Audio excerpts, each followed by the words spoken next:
बाबा जी और हुजूर जी की प्यारी साध संगत जी, सभी को प्यार भरी राधा स्वामी जी साध संगत जी। हाल ही में कॉलेज की छुट्टियों के चलते फरीदाबाद शहर के कुछ छात्र छात्राएं डेरे में घूमने के इरादे से पहुंचे, लेकिन वहां उन्होंने कुछ ऐसा काम कर दिया कि बाबा जी के हुक्म पर इन सब लड़के लड़कियों को डेरे में बंद करना पड़ गया। आखिर डेरे में इन लोगों ने ऐसा कौन सा काम कर दिया जो बाबा जी को इतना सख्त फैसला लेना पड़ा। इस पूरी घटना को सुनने के बाद मैं उन संगत के लिए एक बहुत बड़ा अपडेट भी लेकर आया हूं, जो सिर्फ बाबा जी से ही नामदान लेना चाहते हैं। ऐसी संगत के लिए यह खबर किसी बड़ी खुशखबरी से कम नहीं है, इसीलिए वीडियो को आखिर तक सुनने की कृपा करना। जी, अब बात करते हैं कॉलेज के उन छात्रों की। फरीदाबाद के एक कॉलेज में मेडिकल साइंस की फाइनल ईयर की पढ़ाई कर रहे 2 लड़के और 3 लड़कियां, जो बचपन से एक दूसरे के अच्छे दोस्त हैं। ये सब लोग कॉलेज से छुट्टियां होने पर कहीं घूमने जाने का प्लान बनाने लगे। इस ग्रुप में एक लड़की सत्संगी परिवार से थी, जबकि बाकी 4 दोस्त सत्संग से जुड़े नहीं थे। यह लड़की अक्सर सत्संग और सेवा में जाती थी, तो इस लड़की ने बाकी सबको सुझाव दिया, हम अमृतसर चलते हैं और एक दिन वहां घूमकर वापसी में हम एक ऐसी जगह पर चलेंगे जो किसी स्वर्ग से कम नहीं है। जब बाकी के 4 दोस्तों ने हैरानी के साथ उस जगह का नाम पूछा, तो लड़की ने बताया, हमारे बाबा जी यानी कि हमारे गुरु का डेरा। बाकी सब लोगों को भी यह सुझाव अच्छा लगा, तो इन लोगों ने फरीदाबाद से अमृतसर तक जाने के लिए एक ऐसी बस की टिकट बुक करवा ली।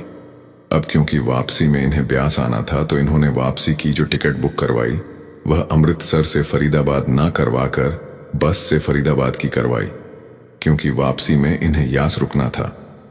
अगले दिन वे अमृतसर पहुंचे।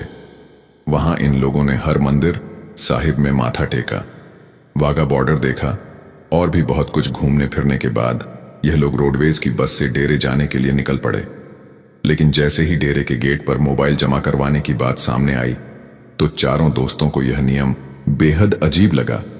सत्संगी लड़की तो पहले से इस नियम से वाकिफ थी, लेकिन बाकी दोस्तों के लिए यह नया और चौंकाने वाला था।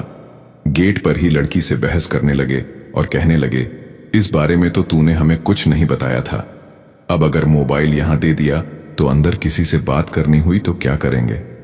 इस पर काफी देर तक बहस हुई, लेकिन अंत में सत्संगी लड़की ने उन्हें मना ही लिया। फिर सभी ने अपने मोबाइल जमा करवा दिए और सारी जांच पड़ताल करवाने के बाद डेरे में प्रवेश कर लिया। संयोग से उस समय डेरे में बहुत भीड़ थी, क्योंकि अगले दिन बाबा जी के ओपन कार दर्शन होने वाले थे और उससे अगले दिन सत्संग फरमाने वाले थे। इस वजह से भंडारे के कारण डेरे में बहुत संगत थी। जब यह 5 अंदर पहुंचे तो डेरे की खूबसूरती और अनुशासन देखकर दंग रह गए। डेरा सुनकर उनके दिमाग में किसी गांव जैसी जगह की छवि थी, लेकिन जब उन्होंने अंदर की व्यवस्था और स्वच्छता देखी, साफ सुथरी सड़कों को देखा, तो उन्हें किसी विदेशी जगह जैसा अनुभव हुआ। सत्संगी लड़की तो पहले भी कई बार यहां आ चुकी थी, लेकिन बाकी चारों दोस्त चारों तरफ के नजारे देखकर चकित थे। उन्होंने इतनी स्वच्छता और अनुशासन किसी शहर में भी नहीं देखा था। घूमते फिरते जब इन्हें भूख लगी तो यह लोग एक कैंटीन में चले गए।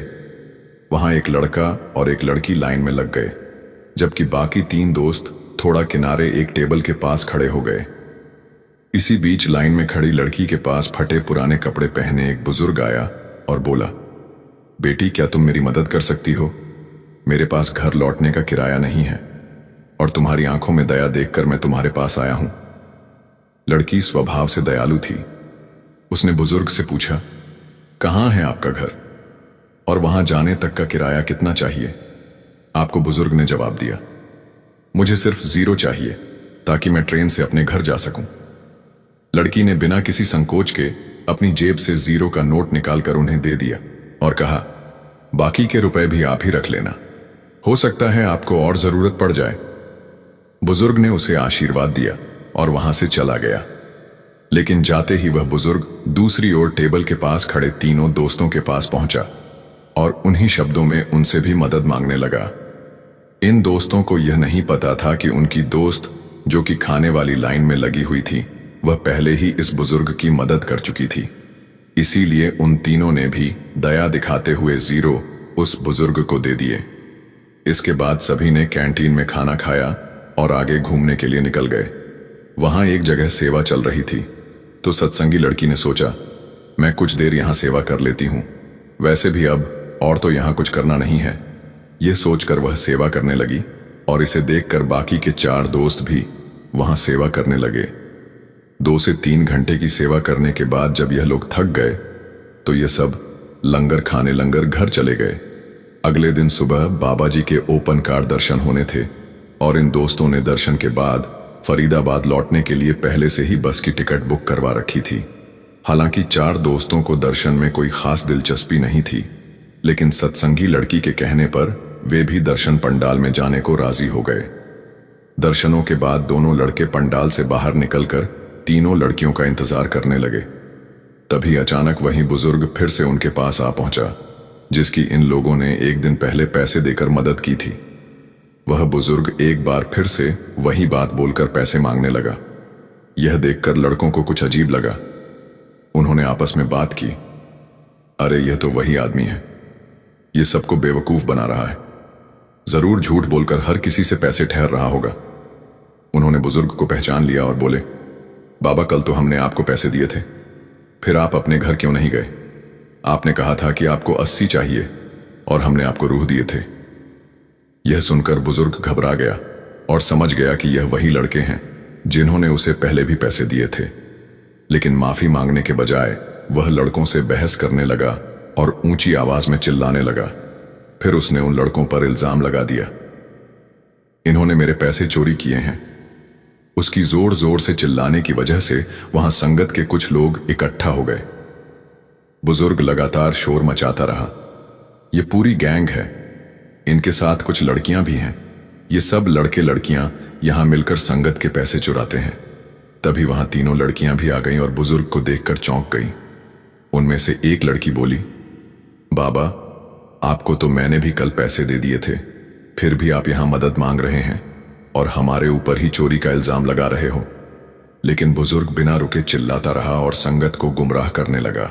इस हंगामे को देखकर सेवादार भी वहां पहुंच गए। माहौल बिगड़ता देख उन्होंने सभी को वहां से हटाया और बुजुर्ग समेत इन 5 दोस्तों को एक कमरे में बंद कर दिया। अब समस्या यह थी कि इनकी बस की टिकट की बुकिंग 1 घंटे बाद की थी, लेकिन कोई उनकी बात सुनने को तैयार नहीं था।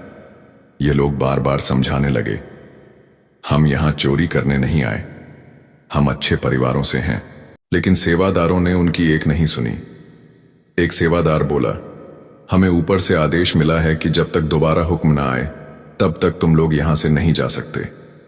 इन लोगों ने अपनी बस की टिकट भी दिखाने की कोशिश की, लेकिन सेवादार ने साफ कह दिया, मुझे कुछ नहीं पता, तुम लोगों पर चोरी का आरोप है और तुम्हें इसकी सजा मिलेगी। तो ये 5 कहने लगे, अगर मैं किसी पर भी आरोप लगा दूं कि उसने मेरे पैसे चोरी किए हैं तो क्या आप मान लोगे या कोई सबूत मांगोगे? सेवादार ने कहा, वह सब मुझे नहीं पता, मुझे बस यह आदेश मिला है कि आपको यहां से कहीं नहीं जाने देना। यह कहकर सेवादार उन्हें कमरे में बंद करके चला गया। करीब आधे घंटे बाद एक सेवादार आया और इन लड़के लड़कियों को खाने पीने की कुछ चीजें दी और कहा, आप नाश्ता कर लो। इतना कहकर वह वहां से चला गया। लगभग 3 घंटे तक बंद रखने के बाद आखिरकार सेवादारों ने उन्हें बाहर निकाला और कहा, अब आप लोग अपने घर जा सकते हैं। यह सुनकर वे सब हैरान रह गए। उनमें से एक ने गुस्से में कहा, अगर हम सच में चोर थे तो क्या चोरी की सजा सिर्फ 3 घंटे की होती है? सेवादार ने बिना किसी भाव के जवाब दिया, हमें जैसा आदेश मिला हमने वैसा ही किया। अब इन दोस्तों के मन में और भी सवाल उठने लगे। उन्होंने सेवादार से कहा, कम से कम उस बुजुर्ग से तो हमें मिलवा दीजिए जिसने हम पर झूठा आरोप लगाया। हम जानना चाहते हैं कि उसने ऐसा क्यों किया, जबकि हमने तो उसकी 2 बार मदद की थी। फिर भी उसने हमें चोर बोलना शुरू कर दिया और उसकी वजह से आपने भी हमें चोर मान लिया और यहां बंद कर दिया, जिस कारण से हमारी बस छूट गई और अब हमें नहीं पता कि घर कैसे जाएंगे। बाहर इतनी गर्मी है और अब हमें नॉर्मल बस में जाना पड़ेगा। आप उस बुजुर्ग को हमारे सामने लाइए, हम उससे पूछना चाहते हैं कि उसने हमारे साथ ऐसा क्यों किया। लेकिन सेवादार ने यह कहकर बात खत्म कर दी, वह बुजुर्ग बीमार थे, इसलिए हमने उन्हें पहले ही जाने दिया। अब वह कहाँ गए, इसकी हमें कोई जानकारी नहीं है। इसके बाद सेवादार ने उन पांचों को एक एक पैक लंच और फ्रूटी थमाई और कहा, इसे रास्ते में खा लेना। पांचों दोस्त हैरानी भरी नजरों से सेवादार की ओर देखने लगे और सोचने लगे। एक तरफ तो हमें चोर साबित करके कमरे में बंद कर दिया गया था, और दूसरी तरफ अब हमारे लिए खाने पीने का इंतजाम किया जा रहा है। आखिर चल क्या रहा है? बिना कुछ कहे वे डेरे के बाहर आए, अपने अपने मोबाइल वापस ली और किसी तरह फरीदाबाद जाने के लिए एक साधारण बस पकड़ ली, क्योंकि उनकी बुकिंग वाली ऐसी बस तो कब की जा चुकी थी। वे सभी इस अजीबोगरीब घटना को लेकर उलझन में थे और रास्ते भर इसी पर चर्चा करते रहे। लेकिन जब बस ने करीब आधा रास्ता तय कर लिया तो अचानक सड़क पर भारी जाम लगा हुआ दिखा, जिस वजह से इनकी बस भी रुक गई। किसी ने बताया, आगे एक भयंकर एक्सीडेंट हुआ है। जिज्ञासावश वे सब बस से उतरकर पैदल आगे बढ़े, यह देखने के लिए कि आखिर हुआ क्या है। कुछ दूर चलने के बाद उन्होंने देखा कि एक बस सड़क पर पलटी हुई थी। जब उन्होंने पास जाकर जानकारी ली तो किसी ने बताया, यह बस आज सुबह अमृतसर से फरीदाबाद के लिए निकली थी और एक्सीडेंट में बस की सबसे आखिरी सीट पर बैठे 3 लोगों की मौत हो गई है। बाकी कुछ लोगों को चोटें आई हैं। ये सुनते ही उनके रोंगटे खड़े हो गए। जिस लड़के ने टिकट बुक करवाई थी उसने झट से अपना मोबाइल निकाला और बस का नंबर चेक किया। अगले ही पल उसके चेहरे का रंग उड़ गया। ये वही बस थी जिसमें हमें आज सुबह सफर करना था और अपने शहर फरीदाबाद पहुंचना था। आगे की जांच में जब उसने अपने टिकट की डिटेल देखी तो उसके हाथ पैर ठंडे पड़ गए। बस में जिन 3 सीटों पर बैठे यात्रियों की मौत हुई थी वे ठीक वही सीटें थीं जो उनकी बुकिंग में थी।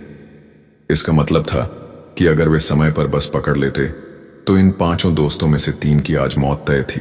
वे सोचने लगे, अब क्योंकि हम समय पर बस नहीं पकड़ सके थे तो शायद हमारी जगह बस वालों ने किसी और को हमारी सीट पर बैठा दिया होगा।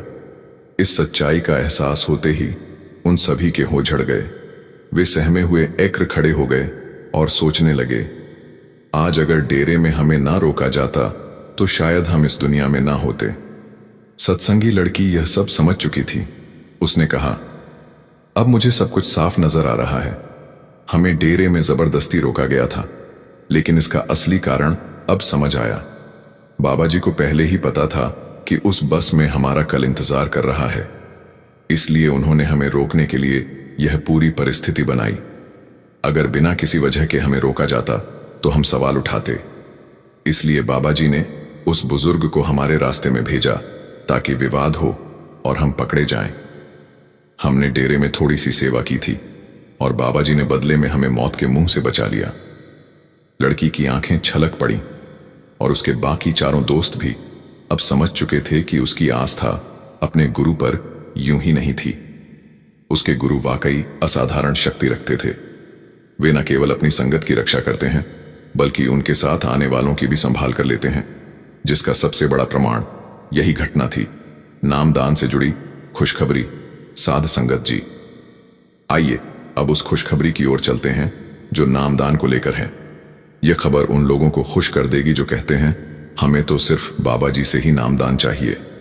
आपको याद होगा कि कुछ समय पहले कई चैनलों पर एक खबर पोस्ट हुई थी जिसमें बताया गया था कि बाबा आज अब ना तो डेरे में और ना ही किसी बड़े सत्संग घर में नामदान देंगे।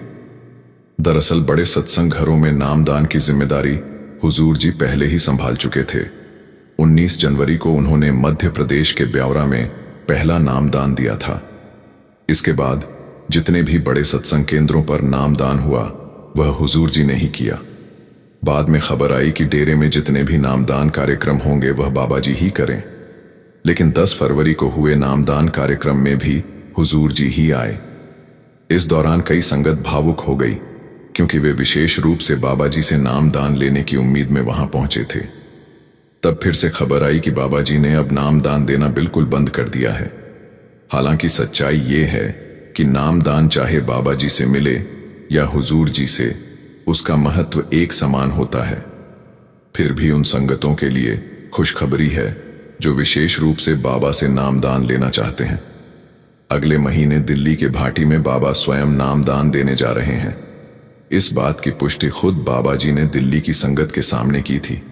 यदि आप इस अवसर का लाभ उठाना चाहते हैं तो अपने नजदीकी सत्संग केंद्र से तारीख और समय की जानकारी प्राप्त करें, क्योंकि हर राज्य के लिए तारीख और समय अलग हो सकता है।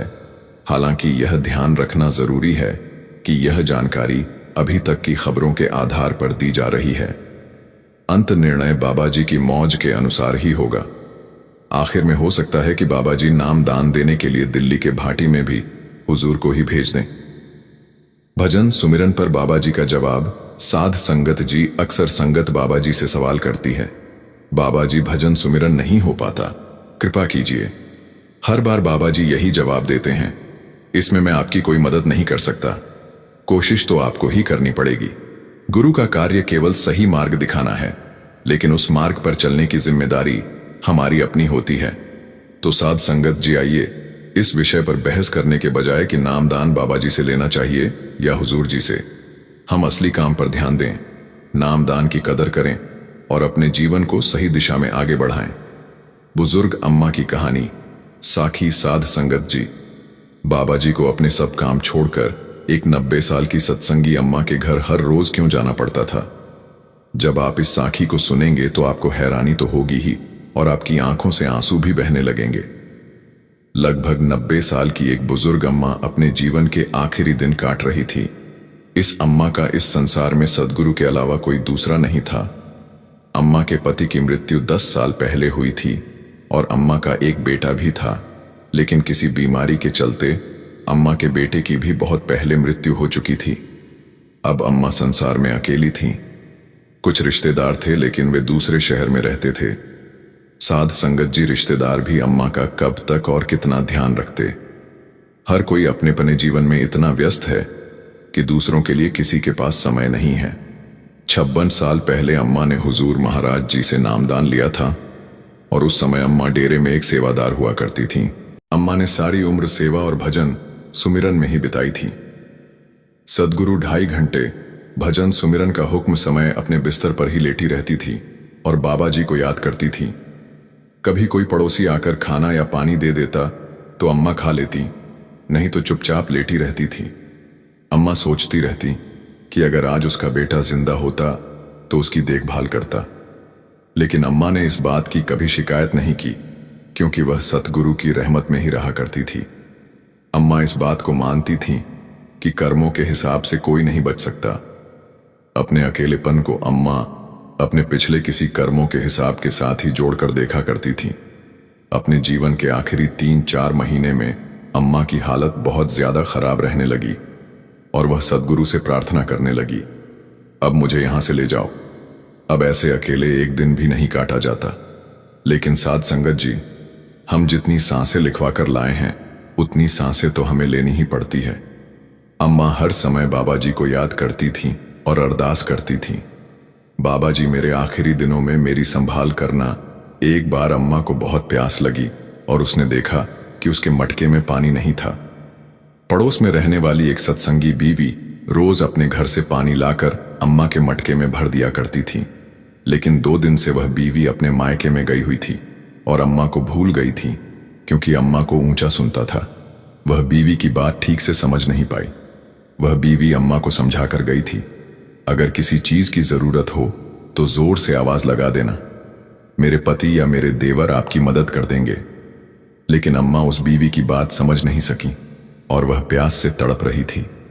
साध संगत जी, भूख तो फिर भी इंसान या किसी जीव जंतु से बर्दाश्त हो जाती है, लेकिन जब प्यास लगती है तो जीव कुछ ही देर में तड़पने लगता है। यह अम्मा भी पानी के लिए तड़प रही थी, लेकिन अम्मा मदद मांगती भी तो किससे? साध संगत जी, सद्गुरु अपनी रूह को ऐसे कैसे तड़पने दे सकते हैं? उसी समय किसी ने अम्मा के घर का दरवाजा खटखटाया। 2-3 बार खटखटाने के बाद किसी ने दरवाजा नहीं खोला तो बाहर खड़े आदमी ने दरवाजे को धक्का दिया और दरवाजा खुल गया। वह आदमी अम्मा के कमरे में गया और उसने देखा कि अम्मा पानी के लिए बोल रही हैं। उस आदमी ने बाहर से पानी लाकर अम्मा को पिलाया। पानी पीने के बाद अम्मा उस आदमी से बात करने की हालत में आई। वह आदमी पूछने लग गया, अम्मा, मुझे एक कमरा किराए पर चाहिए और आसपास के लोगों ने बताया कि आपके घर की पहली मंजिल वाला कमरा किराए के लिए खाली है। अम्मा ने कहा, बेटा, इस कमरे को छोड़कर पूरा घर ही खाली है, तुम जब तक चाहो यहां रह लेना, मुझे तुमसे कोई पैसे नहीं चाहिए। वह आदमी कहने लगा, अम्मा, लेकिन आप मुझसे किराया क्यों नहीं लेंगी? अम्मा ने कहा, उम्र के इस पड़ाव में पैसे का क्या करोगे? साध संगत जी, वह आदमी कोई और नहीं बल्कि खुद बाबा जी थे, जो भेष बदलकर अम्मा की संभाल करने आए हुए थे। बाबा जी ने ऊपर वाले कमरे में रहना शुरू कर दिया और अब बाबा जी खुद अम्मा की देखरेख करने लग गए। अम्मा को खाना देना, पानी पिलाना, अम्मा को दवाई देना। कुछ दिन बीते तो अम्मा को अच्छा लगने लगा और अम्मा मन ही मन कहने लगी, हे मेरे सतगुरु, तेरा शुक्रिया जो तूने मेरे आखिरी दिनों में इस भले इंसान को मेरे पास भेज दिया। लेकिन अम्मा कहां जानती थी कि जो उनकी देखभाल कर रहे हैं वे खुद सतगुरु हैं। साध संगत जी, जब अम्मा का आखिरी समय आया तो उन्होंने सबसे बात करनी छोड़ दी और बस एकद तक सामने दीवार पर लगी बाबा जी की फोटो को ही देखती रही। बाबा जी अम्मा के सिरहाने ही बैठे थे और उन्होंने अम्मा के माथे पर हाथ रख दिया। बाबा जी के हाथ रखते ही अम्मा ने बड़े ही प्रेम से अपने प्राण त्याग दिए। उस समय आस पड़ोस के लोग भी अम्मा के कमरे में आ चुके थे और जब उन्होंने यह नजारा देखा कि उस आदमी के माथे पर हाथ रखते ही अम्मा ने प्राण त्याग दिए तो वे सब हैरान रह गए और सोचने लगे कि एक इंसान ऐसा चमत्कार नहीं कर सकता। पड़ोस के सभी लोग अम्मा के शरीर को नीचे उतारने लगे। कुछ देर बाद पड़ोसियों ने देखा कि जो आदमी अम्मा के घर किराए पर रहने आया था वह अब वहां पर नहीं था। पूरे घर में उसे ढूंढा गया लेकिन किसी को पता नहीं चला कि वह आदमी कहां गया। साध संगत जी, बाबा जी तो अपना काम खत्म करके वहां से जा चुके थे। अब पड़ोसी भी समझ गए कि वह कोई आम आदमी नहीं था बल्कि खुद कुल मालिक आए थे और अम्मा के आखिरी दिनों में उनकी संभाल करने आए थे। सबकी आंखों में आंसू थे क्योंकि खुद सद्गुरु इतने दिनों से उनके साथ वाले घर में रह रहे थे लेकिन कोई भी उन्हें पहचान नहीं सका। कितने प्रेम से उन्होंने अपनी अम्मा को साथ ले गए। साध संगत जी, इसीलिए बाबा जी कहते हैं, सिर्फ एक मालिक के साथ रिश्ता जोड़ो, वही एक सच्चा रिश्ता है, इस लोक में भी और अगले लोक में भी। बाकी सब रिश्तों का तो एक छोटा सा दायरा है। जिस दिन हम इस दुनिया से निकल जाएंगे उस दिन यह रिश्ते नाते सब खत्म हो जाएंगे। जैसे फिल्म में कलाकार को किसी का बाप, किसी की माँ या किसी भाई बनने का रोल दिया जाता है और 3 घंटे की फिल्म में वह कला का अपने रिश्ते को निभाता है, लेकिन फिल्म खत्म होते ही रिश्ते भी खत्म हो जाते हैं। ऐसे ही यह दुनिया है। उस मालिक की रसोई एक फिल्म है। 70 से 80 सालों के लिए हमें इस फिल्म में रिश्ते निभाने का रोल मिला है।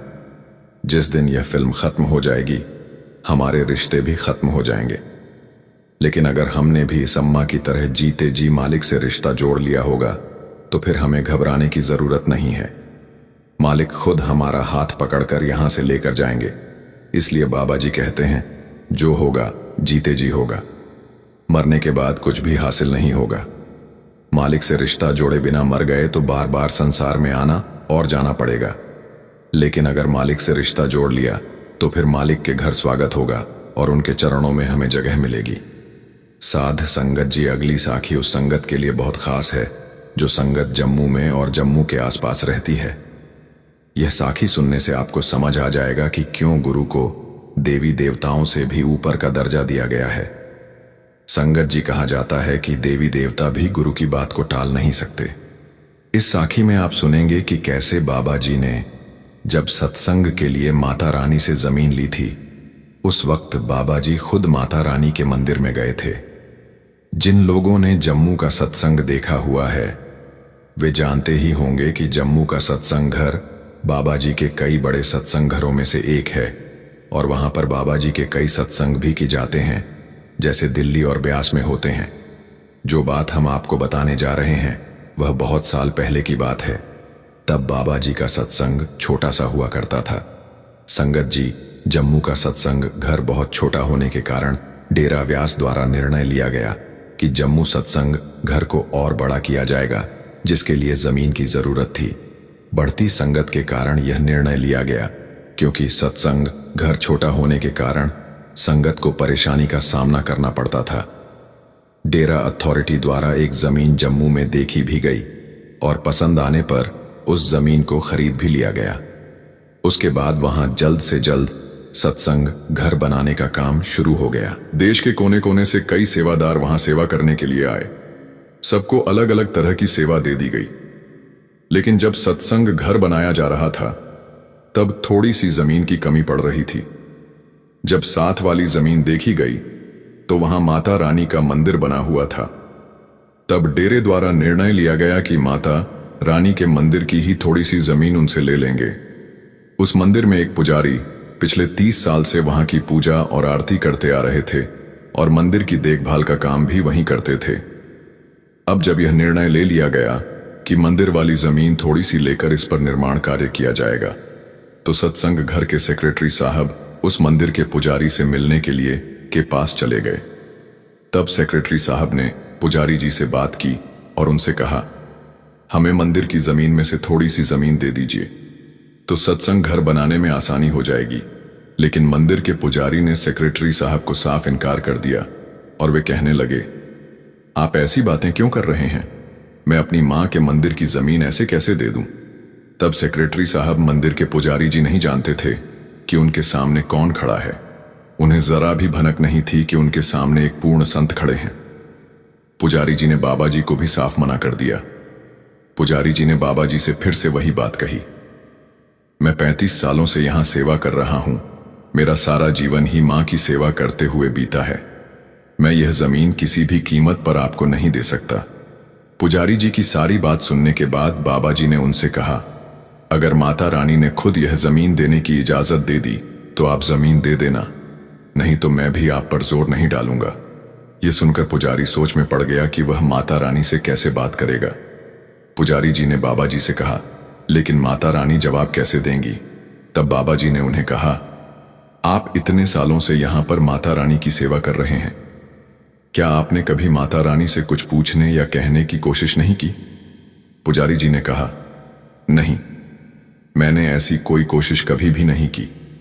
मैं तो बस यहां माता रानी की पूजा करता हूं, मंदिर का ध्यान रखता हूं और उनके आगे सर झुकाकर अपनी प्रार्थना कर लेता हूं। जितने भी भक्त यहां पर पूजा करने के लिए आते हैं वे सभी इसी तरीके से पूजा करते हैं। कोई भी माता रानी से कुछ बात करने की कोशिश नहीं कर रहा होता। तब बाबा जी ने उन्हें कहा, अगर आप माता रानी से कोई बात नहीं करेंगे तो वे आपको जवाब कैसे देंगी? यह सब सुनकर पंडित जी हैरान रह गए और वे कहने लगे, मैंने अपना सारा जीवन इस मंदिर में बिता दिया, लेकिन कभी भी मेरे दिमाग में यह बात नहीं आई कि मुझे माता रानी से कुछ पूछना चाहिए या उनसे कोई बात करनी चाहिए। तब बाबा जी ने कहा, आप इतने सालों से यहां पर सेवा कर रहे हैं, ये तो माता रानी भी देख रही हैं, इसलिए आपने तब उनसे बात नहीं की, तो आप आज उनसे जरूर बात करना। जब आप आज आरती करोगे तो माता रानी से पूछिए कि जमीन का हिस्सा दें या ना दें। बाबा जी ने कहा, मंदिर माता रानी का है तो मर्जी भी उन्हीं की होनी चाहिए। उन्होंने आरती के वक्त आपको हां कह दिया तो आप भी जमीन दे दीजिएगा, अगर उन्होंने मना कर दिया तो मत दीजिएगा। बाबा जी तो मंदिर से चले गए, लेकिन पुजारी सोच में पड़ गया और उसने निश्चित किया कि वह आज माता रानी से जरूर बात करेगा। शाम की आरती के बाद जब सारे भक्त पूजा करके मंदिर से चले गए, तब पुजारी जी हाथ जोड़कर माता रानी के आगे बैठ गए और पूछने लगे, मां, एक गुरुजी आए थे, वह आपके मंदिर की जमीन में से थोड़ा सा हिस्सा मांग रहे थे, तो क्या वह जगह मैं उन्हें दे दूं? मां, अगर आप इजाजत देंगे तभी जमीन का हिस्सा दिया जाएगा, वरना नहीं। अब पुजारी जी के आगे वह चमत्कार होने वाला था जो उन्होंने अपने 35 साल की सेवा में कभी नहीं देखा। वह माता रानी से सवाल पूछकर उनके सामने ही ध्यान पर बैठ गए। तब माता रानी ने उन्हें उनके ध्यान में दर्शन दिए और कहा, बेटा, वह जितनी भी जमीन मांग रहे हैं बिना कुछ सोचे उन्हें दे दो। वह एक पूर्ण संत है, इससे तुम्हारा भी छुटकारा होगा और मेरा भी छुटकारा हो जाएगा। ऐसा कहकर माता रानी पंडित जी के ध्यान से चली गई और ऐसा अनुभव पंडित जी को इतने सालों की सेवा में पहली बार हुआ था। इस नजारे को देखकर वह हैरान रह गए। आज बाबा जी के कदम उस मंदिर में क्या पड़े कि पंडित जी को उनकी 35 साल की तपस्या का फल मिल गया। पुजारी उसी वक्त दौड़ता हुआ सत्संग घर की तरफ गया और जाते ही बाबा जी के पैरों में गिर गया। वह कहने लगा, आपको जितनी जमीन चाहिए आप ले लीजिए। उसके बाद सत्संग घर को पूरा बनाने के लिए जो थोड़ा सा जमीन का टुकड़ा चाहिए था ले लिया गया और सत्संग घर का काम शुरू हो गया।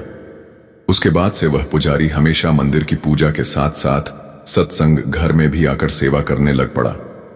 संगत जी पुजारी भी अब समझ चुका था कि जिस मां की पूजा वह 35 साल से कर रहा है, वह मां एक पूर्ण गुरु की कितनी ज्यादा इज्जत करती है। पूर्ण गुरु का कहा तो वह खुद भी नहीं टाल पाई। संगत जी पूर्ण गुरु को पाने के लिए इंसान के साथ साथ देवी देवता भी तड़पते हैं। आज हम आपको अपनी नानी की कही एक बात बताने जा रहे हैं। मेरी नानी को इस दुनिया से गए अभी 1 साल ही हुआ है। उन्होंने अपना पूरा जीवन डेरा ब्यास में सेवा करते हुए बिताया। उन्हें वहां पर टॉयलेट साफ करने की सेवा मिली हुई थी। उन्हें देखकर तो ऐसा लगता था जैसे उनका घर पर मन ही नहीं लगता। डेरे से सेवा का हुक्म बाद में आता था और उनका बैग पहले ही तैयार हो जाता था। जब मैं छोटा था तब बचपन के कारण मेरा ज्यादा ध्यान बाबा जी की तरफ नहीं था। उस वक्त मैं देवी देवताओं की तरफ ज्यादा आकर्षित था और उन्हीं की पूजा किया करता था। तब मेरी नानी ने मुझे एक बार बिठाकर समझाया था, बेटा माता रानी तो खुद बाबा जी से पूछें, बिना कोई काम नहीं करती। सभी देवी देवता खुद उस पूर्ण गुरु के आगे अरदास करते रहते हैं कि उन्हें भी यह मनुष्य का चोला मिले और वे भी इस देवी देवता की योनि से मुक्त होकर सचखंड जा पाएं। मुझे अपनी नानी की यह बात मानने में काफी वक्त तो लग गया, लेकिन उनकी यह बात मेरे दिमाग में आज तक छपी हुई है। संगत जी, कर्म का रास्ता बहुत अजीब होता है। इसे आप जितना समझते जाते हैं, यह आपको उतना ही आश्चर्यचकित करता है। यह लोगों को मिलाता है और उन्हें दूर भी कर देता है। कर्म के कारण ही कोई व्यक्ति कमजोर हो जाता है, तो कोई व्यक्ति शक्तिशाली कर्म ही किसी को गरीब तो किसी को अमीर बनाता है। इस संसार में जो भी संघर्ष हो रहा है, जो भी मनमुटाव है, परिवार में जो कलह है, अपने आसपास लोगों के मन में जो बैर है, किसी के साथ कुछ लेन देन है, वह सब हमारे ही कर्म बंधन के कारण है।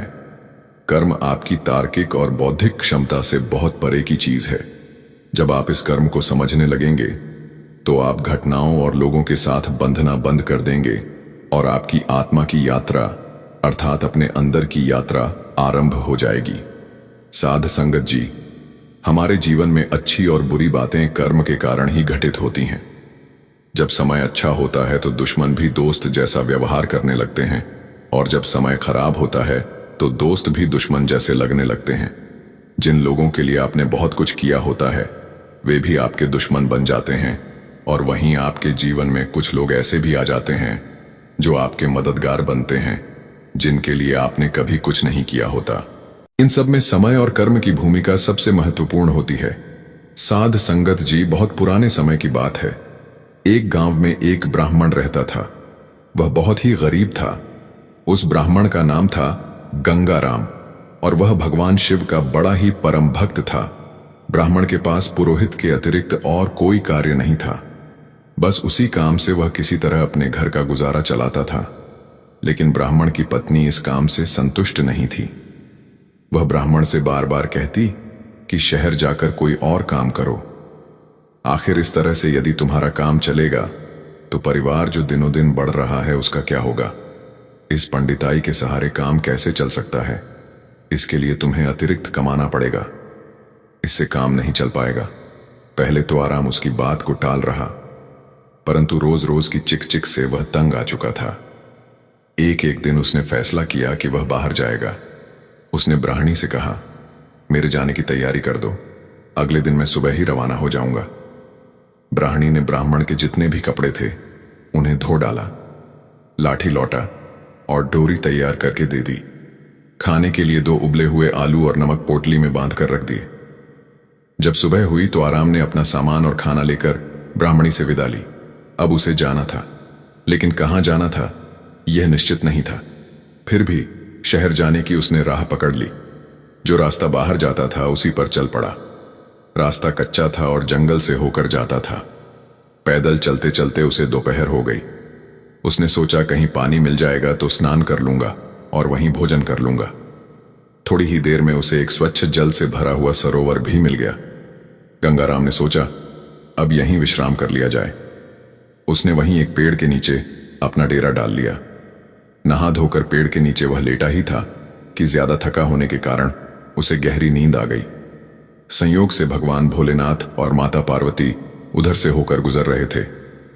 माता की नजर उस सोते हुए ब्राह्मण पर पड़ गई। उस ब्राह्मण की दयनीय स्थिति को देखकर मां पार्वती का दिल द्रवित हो गया और माता ने भगवान शिव से कहा, हे भोलेनाथ, आप तो बड़े दयालु हैं, सबके दुख दूर करते हैं और सबको सुख प्रदान करते हैं। इस गरीब ब्राह्मण का भी कुछ उद्धार कर दीजिए। फिर यह आपका भक्त भी है, हर समय आपका नाम लेता है। भगवान शिव कहने लगे, हे देवी, आप बड़ी कोमल हृदय की हो, इसीलिए हर किसी की मदद को हमेशा तैयार रहती हो। भगवान भोलेनाथ ने कहा, जाने दो, ये सब इंसान के कर्मों का फल है। जो व्यक्ति जैसा कर्म करता है उसे वैसा ही फल भोगना पड़ता है। माता पार्वती ने कहा, नहीं स्वामी, इस पर आपको दया करनी ही होगी और मैं आपसे कुछ नहीं मांगूंगी। माता पार्वती की जिद के कारण भगवान भोलेनाथ सोए हुए उस ब्राह्मण के पास पहुंचे। उन्होंने उसकी खाने की पोटली को खोलकर देखा तो उसमें 2 उबले आलू रखे थे। भगवान भोलेनाथ ने उन 2 आलू की जगह पोटली में 2 लड्डू रख दिए और वहां से चले गए। फिर माता पार्वती से कहा, अब इसका प्रबंध हमने कर दिया है, चलिए। ब्राह्मण सोते रहने के कारण इस घटना से पूरी तरह से अनजान था। उसे कुछ भी पता नहीं था कि क्या हुआ। जब उसकी आंख खुली तो तीसरा पहर चल रहा था। उसे भूख लगी तो उसने खाने की पोटली उठाई। जब पोटली को खोला तो देखा कि उसमें 2 ताजे लड्डू रखे हुए हैं। उन लड्डुओं को देखकर ब्राह्मण की भूख और बढ़ गई। वह सोचने लगा कि किसी जजमान के घर से लड्डू आए होंगे। उसने जल्दी से लड्डू उठाकर अपने मुंह में डाल लिए। उसे बड़ा आश्चर्य हुआ कि पोटली में से 2 लड्डू खाने के बाद फिर से न जाने कहां से 2 लड्डू और आ गए। अब तक वह ऐसे करते करते 15 से 20 लड्डू खा चुका था, लेकिन उसकी पोटली में अभी भी कुछ लड्डू रखे हुए थे। उसने और सोचना बंद कर दिया। पोटली और सामान उठाकर वापस घर की ओर दौड़ पड़ा। रात का पहला पहर खत्म होने से पहले ही वह घर की चौखट पर था। ब्राह्मणी ने उसे देखते ही भला बुरा कहना शुरू कर दिया। सत्यानाश हो तुम्हारा, कितना समझाकर घर से बाहर तुम्हें भेजा था, लेकिन वह भी तुमने नहीं किया। कहने लगा, भाग्यवान अपनी ही कहती रहोगी या कुछ मेरी भी सुनोगे। हमारे दुख के दिन अब दूर हो चुके हैं। मैं ऐसी चीज लेकर आया हूं कि देखकर तुम खुश हो जाओगी। ब्राह्मणी ने कहा, दिखाओ, मैं भी तो देखूं। ऐसी कौन सी चीज, कौन सा खजाना तुम्हारे हाथ लग गया है जो बिल्लियों की तरह उछल कूद कर रहे हो। ब्राह्मणी ने पानी दिया। पानी पीते ही उसने पोटली खोली। ब्राह्मणी कभी लड्डू देखती और कभी गंगाराम को। आखिर यह क्या पहेली है? ब्राह्मण ने खुशी से कहा, लो लड्डू खाओ। ब्राह्मणी ने उन लड्डुओं को उठाकर खाया। उसे वे बहुत ही स्वादिष्ट लगे। उसने जीवन में कभी ऐसे लड्डू नहीं खाए थे। एक के बाद एक वह कई लड्डू खा गई, लेकिन पोटली में लड्डू खत्म नहीं हो रहे थे। बच्चों ने भी खूब डटकर लड्डू खाए, लेकिन लड्डू कम होने का नाम ही नहीं ले रहे थे। ने जंगल की सारी घटना के बारे में अपनी पत्नी को बता दिया।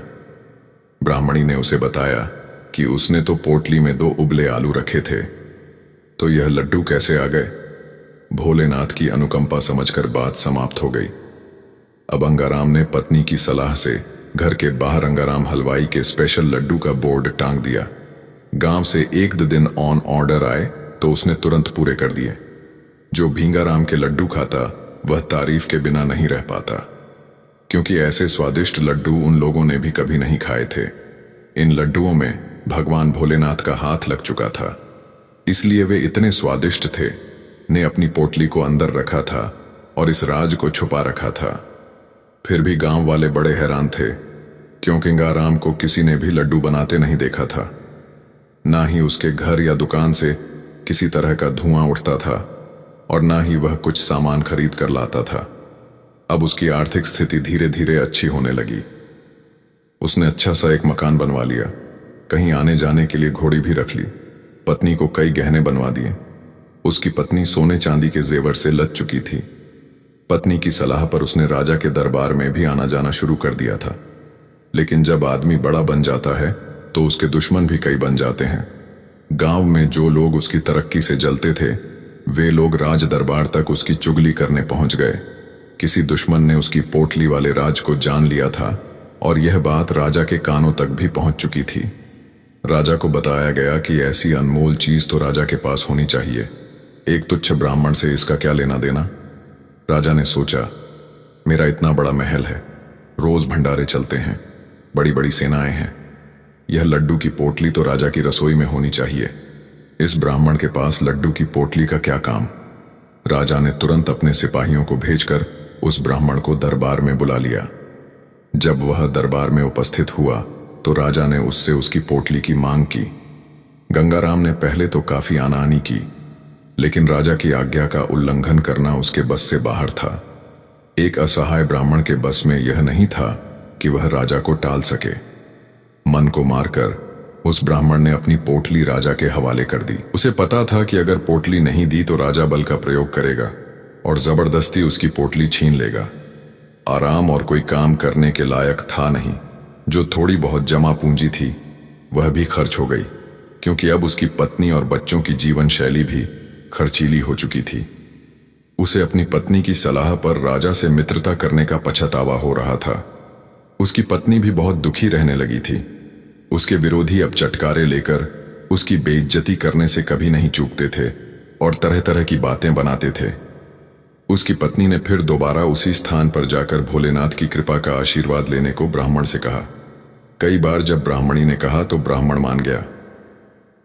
यथापूर्व तैयारी ब्राह्मणी ने ब्राह्मण के जाने की कर दी। वह ब्राह्मण सुबह होते ही अपनी यात्रा पर निकल पड़ा। दोपहर होते होते उसी सरोवर के किनारे वह ब्राह्मण पहुंच गया, जहां आज से करीब 3 साल पहले उसे भोलेनाथ का वरदान प्राप्त हुआ था। वह पेड़ की छाया में लेट गया।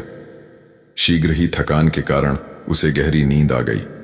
इसे सुखद संयोग ही कहेंगे कि पहले की ही तरह भगवान शिव और माता पार्वती वहां से निकले। माता पार्वती की नजर जब उस ब्राह्मण पर पड़ी तो उन्हें कुछ याद आया। माता ने तुरंत भगवान से कहा, हे भोलेनाथ, आपको याद होगा कि हम आज से 3 साल पहले यहां से गुजरे थे और यह वही ब्राह्मण है जिसकी आपने मदद की थी, परंतु इसकी हालत तो वैसी की वैसी है, इसका तो कोई परिवर्तन नहीं हुआ। ऐसा क्यों? भोलेनाथ महादेव तो इसका हाल जानते थे। उनको मालूम था कि गंगाराम की पोटली कहां चली गई। भगवान भोलेनाथ तो सर्वस्व ज्ञानी है, अंतर्यामी है, वे सब जानते हैं। माता पार्वती ने कहा, प्रभु, इसकी कुछ मदद कीजिए। भगवान भोलेनाथ ने अब उसकी पोटली में 2 लड्डू ना रखकर वहां पर 2 ईंटें रख दी और पोटली को बंद कर दिया। माता पार्वती ने कुछ पूछा तो नहीं, लेकिन भोलेनाथ के इस काम से वह हैरान जरूर थी। वह इस बात को समझती थी कि भोलेनाथ के हर कार्य में भलाई जरूर छुपी होती है। कुछ देर के बाद गंगाराम की आंख खुली। उसने शीघ्र ही सरोवर में स्नान किया और भोलेनाथ का नाम लेते हुए अपनी पोटली को खोला। पोटली के खुलते ही एक ईंट तेजी से निकली और गंगाधर के माथे पर जोर से लगी। उसकी आंखों के आगे सारे नाचने लगे और वह अचेत होकर वहीं गिर पड़ा। लगभग आधे घंटे के बाद जब उसे होश आया तो वह आश्चर्यचकित हो गया कि यह क्या था। उसका माथा सूज गया था और आंखें नीली पड़ गई थीं। उसे मन ही मन भोलेनाथ की इस कृपा पर हंसी भी आई और क्रोध भी आ रहा था। वह सोचने और समझने की अवस्था में नहीं था। उसने देखा कि पोटली में अभी भी 2 ईंटें थीं। एक ईंट जो उसे लगी थी वह बाहर पड़ी थी और 2 ईंट अभी भी पोटली में थी। उसे इसमें भी भोलेनाथ की कृपा नजर आ रही थी। उसने ईंटों को समेट लिया और सारे सामान को बटोरकर अपने घर की राह पकड़ ली। आधी रात को हींगाराम अपने घर पहुंच गया। उसकी पत्नी उसका इंतजार कर रही थी। ब्राह्मण की ऐसी हालत देखकर ब्राह्मणी को सदमा लग गया। वह बहुत दुखी हो गई। ब्राह्मणी को यह शंका थी कि वह खाली हाथ लौटा है। गंगाराम ने भी पोटली के बारे में कुछ नहीं कहा। हाथ मूंग धोकर भोजन किया और सो गया। उधर ब्राह्मणी को पोटली देखे बिना चैन नहीं मिल रहा था। वह दबे पांव उठी और धीरे से उसने पोटली को खोला। पोटली के खुलते ही एक ईंट उसके माथे पर जा लगी। ईंट के लगने पर ब्राह्मणी की चीख निकल गई। उसने पोटली को झट से बंद किया और हाय राम कहते हुए पीछे हट गई। काफी देर के बाद जब उसे होश आया तो वह भी कराहते हुए कुछ देर बाद सो गई। जब सुबह हुई दोनों उठे और एक दूसरे को देखा। पूरी कहानी उन दोनों को समझ में आ चुकी थी। ना किसी ने कुछ पूछा, ना किसी ने कुछ बताया। अब कुछ स्वस्थ होने पर गंगाराम ने अपने दिमाग के घोड़े दौड़ा कि भोलेनाथ की इस कृपा का क्या उद्देश्य होगा। वह सोचने लगा कि भोलेनाथ ने इस बार 2 लड्डू ना देकर 2 ईंट क्यों दी। वह पोटली को गांव के बाहर सुनसान जगह पर ले गया। उसने भोलेनाथ का नाम लेकर पोटली का मुंह अपने से दूसरी ओर खोल दिया। वह आश्चर्यचकित था कि इस पोटली से लगातार ईंट तेजी से उल्टी दिशा में निकल रही थी। उसने धीरे से पोटली का मुंह बंद कर दिया। पोटली में अभी भी 2 ईंटें थीं। अब उसे भोलेनाथ की कृपा का एहसास हो चुका था और इस लीला का उद्देश्य भी उस ब्राह्मण की समझ में आ चुका था। अब युद्ध होगा। हां, राजा से युद्ध करके अपनी पोटली को वापस लेना ही भगवान भोलेनाथ की मंशा थी। चुपके से पोटली लेकर अपने घर लौट आया। उसने राजा के पास एक संदेश भेजा कि राजा लड्डू वाली पोटली को वापस लौटा दें और आधा राज्य भी दे दें, अन्यथा मुझसे युद्ध करें। राजा को ब्राह्मण का यह संदेश बड़ा अटपटा और बकवास लगा। उसने 100 सिपाहियों को उसे पकड़ लाने का आदेश दे दिया। सिपाही बड़े जोश के साथ उसके घर की ओर आए और रंगाराम को बाहर निकालने के लिए ललकार लगे। आराम पहले से तैयार बैठा था। उसने अपनी पोटली को घर के ऊपर सेट करके रख दिया था। पहले तो उसने सिपाहियों को वापस लौटने की सलाह दी, लेकिन वे नहीं माने। तब वह फौजदारी पर उतर आया और उसने अपनी पोटली का मुंह उनकी ओर खोल दिया। अब क्या था, ईंट पर ईंट बरसने लगी। सिपाही लहूलुहान हो चुके थे और दुम दबाकर पीछे भागे। लगभग 300 से 400 मीटर तक ईंटें उन पर गिरती रहीं। वे भागकर राजा के पास पहुंचे और सारी कहानी सुनाई। ऐसी एक तरफा लड़ाई उन्होंने न तो कभी देखी थी, न कभी सुनी थी। राजा ने अपनी पूरी सेना अपने सेनापति के साथ भेज दी। सैनिक ब्राह्मण को पकड़ने के लिए गांव की ओर बढ़े। ब्राह्मण ने गांव के बाहर अपना मोर्चा तैयार कर रखा था। एक ऊंचे टीले पर जो गांव के बाहर था, उसने अपनी मचान बना ली थी और उस पर पोटली लेकर चढ़ गया। जैसे ही सैनिक उसकी जगह पर पहुंचे, उसने पोटली का मुंह उनकी ओर खोल दिया। अब सैनिकों के पास इस तरह के अस्त्र से लड़ने का कोई हथियार नहीं था। ईंटों की लगातार बारिश हो रही थी। तीर और भाले उसके सामने बेकार थे। भयंकर चीख पकार मची थी। सैनिक त्राहिमाम त्राहिमाम करते हुए पीछे भाग रहे थे। अब यह खबर राजा के पास पहुंची। यह विचित्र खबर सुनकर राजा ने तुरंत एक बैठक बुलाई और इस पर विचार विमर्श किया कि अब इस ब्राह्मण से कैसे निपटा जाए। उसके वरिष्ठ मंत्री संधि करने के पक्ष में थे। उन्हें पता था कि राजा ने उस ब्राह्मण की पोटली को बलपूर्वक छीन लिया है और ब्राह्मण के साथ कोई दैवीय शक्ति है। इसीलिए विवश होकर राजा ने अपना संधि दूत ब्राह्मण के पास भेज दिया। ब्राह्मण ने अपनी दोनों शर्तों को फिर से दोहराया। अगर मेरी दोनों शर्तें राजा को मंजूर हैं, तभी मैं संधि के लिए तैयार हो सकता हूं। राजा ने आधा राज्य देने की घोषणा कर दी और उसकी पोटली मान सहित लौटाने की भी घोषणा कर दी। अब ब्राह्मण महाराज बन चुका था। यह सब भोलेनाथ की कृपा से ही हुआ था। ब्राह्मण ने जनता के हित में कार्य करना शुरू कर दिया और सुख शांति से अपने राज्य का संचालन करने लगा। उसका उद्देश्य अच्छा था, इसलिए ईश्वर ने उसकी मदद की। राजा का उद्देश्य गलत था। उसके पास बहुत धन था, लेकिन जब उसने ब्राह्मण से पोटली छीनी, तभी भगवान उससे रुष्ट हो गए और उसे उसके बुरे कर्मों की सजा मिली। ब्राह्मण की नीयत अच्छी थी, उसके कर्म अच्छे थे, इसलिए भगवान ने ब्राह्मण का साथ दिया। कर्म अपना हिसाब किस तरह से लेगा, यह कोई नहीं जानता, लेकिन कर्मों का हिसाब होता जरूर है। एक गांव में एक किसान रहता था। उसके परिवार में उसकी पत्नी और एक लड़का था। कुछ सालों के बाद उसकी पत्नी की मृत्यु हो गई। उस समय लड़के की उम्र 10 साल थी। किसान ने दूसरी शादी कर ली। उस दूसरी पत्नी से भी किसान को एक पुत्र हुआ। किसान की दूसरी पत्नी की भी कुछ समय के बाद मृत्यु हो गई।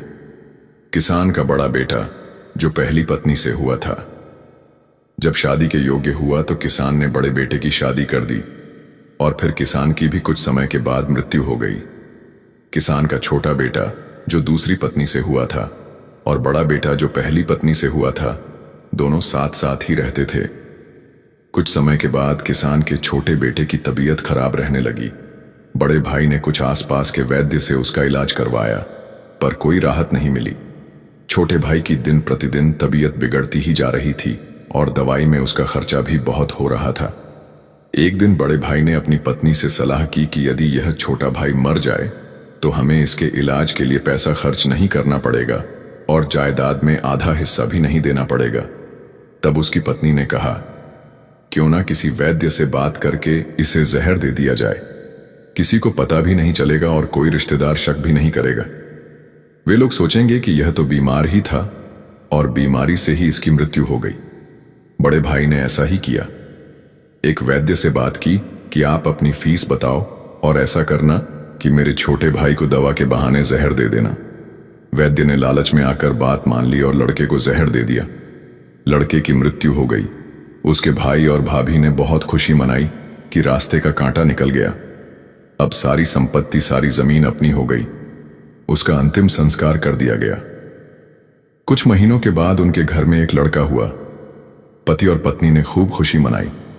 बड़े ही लाड़ प्यार से लड़के की परवरिश की। कुछ ही वर्षों में वह लड़का जवान हो गया। उन्होंने अपने लड़के की भी शादी कर दी। शादी के कुछ जीवन के हर कठिन प्रश्न का हल आपके जीवन से ही निकलता है। इसीलिए कोई भी कर्म करने से पहले खूब अच्छी प्रकार से सोच विचार कर लो और सदैव अच्छे कर्म करो और कोई ऐसा कर्म ना करो जो आपके लिए कष्टदायक हो। संगत जी, आज की साखी अच्छी लगी हो तो कमेंट बॉक्स में राधा स्वामी जी जरूर लिखिए। वीडियो को लाइक, शेयर और चैनल को सब्सक्राइब करना मत भूलिए। राधा स्वामी।